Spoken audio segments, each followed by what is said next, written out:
Баш мыйзамга киргизилген өзгөртүүлөр коомчулуктун талкуусуна жем таштады. Ар бир экинчи жаран өзүнүн оюн билдиришүүдө. Айрымдары президенттик башкаруу керек эмес. Бул башкаруу акырындап хандык башкарууга алып келет дешсе, айрымдары кайчы пикирде. Бул маселе боюнча Каракол шаардык ардагерлер кеңешинин мүчөсү Бейшебай Муратов мындай дейт. Мисалы президенттик бийлик эмне үчүн жаман, ал ажыдар болуп кетиши мүмкүн деген сөздөр айтылып атат. Аны кылганда эле өзүбүз болобуз. Аны ооздуктаган деле өзүбүз болобуз. Анткени биздин кыргыздын салтында, тарыхында эбактан бери келаткан башчың бир болсун, баатырың миң болсун деген. Демек, жакшы акылдуу лидер болуп, ал президентибиз болсо, бир эле киши болот. Ал эми ал топтогон командасы жанагы акылдуу өкмөт мүчөлөрү болсо, акылдуу башкаруучулар болсо, анда миң баатыр деген ошол. Демек, андай команда менен элди жыргатса болот. Садыр Жапаров ал өз үчүн кабыл алып аткан жери жок. Жагдай ошол алып келди.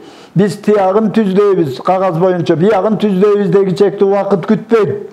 Элдин баары мына күн эмес саат сайын азыр эчтеке жок. Конституциянын жаңы долбооруна ылайык депутаттык мандаттын санын кыскартуу сунушу киргизилген. Учурда эл арасында талкуу жүргүзүлүүдө. Коомчулуктун пикирин угуп талдап көрүп, туура келсе баш мыйзамга бекитилери айтылган. Депутаттардын эми эки палаталуу кылалы деп атышат да, менин оюмча эки палаталуу кылган туура. Бирөө партиялык тизме боюнча такай иштеген жогорку палата болуш керек да, сенаторлордун палатасы. Экинчиси болсо эл өкүлдөрү. Эл өкүлдөрүнө көпчүлүктүн пикирине да мен да кошулуп атам. Ар бир аймактан 2ден депутат. Бирдей болуп, калктын саны көп болсо дагы, мисалы Кара Суудан, Сузактан, аякты калктын саны боюнча метсек 5 депутат болушу мүмкүн. А Чаткалдан бирөө эле, Актала Тогустурдан бирөө эле болуп калат. Анда диспропорция болуп калат да. Ошон үчүн көпчүлүгү ар бир аймактан жанакы мажоритардык система боюнча бирдей депутат шайлансын деген пикирге токтолуп атат. Менин оюмда ушундай болуп атат. Мындан сырткары элдин көйгөйүн мамлекеттик деңгээлде чечүү үчүн курултай системасы киргизилүүдө. Бул система элдин үнүн түзмө-түз бийликке жеткирүүгө көпүрө болот дешет активисттер. Элдик курултайды уюштуруп, ушул институтту киргизе турган болсок, эл арасынан данышман, акылман, акылдуу ушу элдин көйгөйүн чече билген, ошо көкүрөгүндө сакталып турган ушул элдин көйгөйүн ушу менен ушундай бир маселени коюп бийлик өкүлдөрүнө ушуну чечип алсак деген адамдардын саны көп. Мына ушуларды бир теске салар беле деген ой келип чыгат да. Значит, элдик курултай ушу кыргыз элинин атынан сүйлөй турган акылман адамдардын институту. Ошону сөзсүз кириш керек. Демек, президент андан кичине жалтактап туруш керек. Ондан отчетун берем деп туруш керек.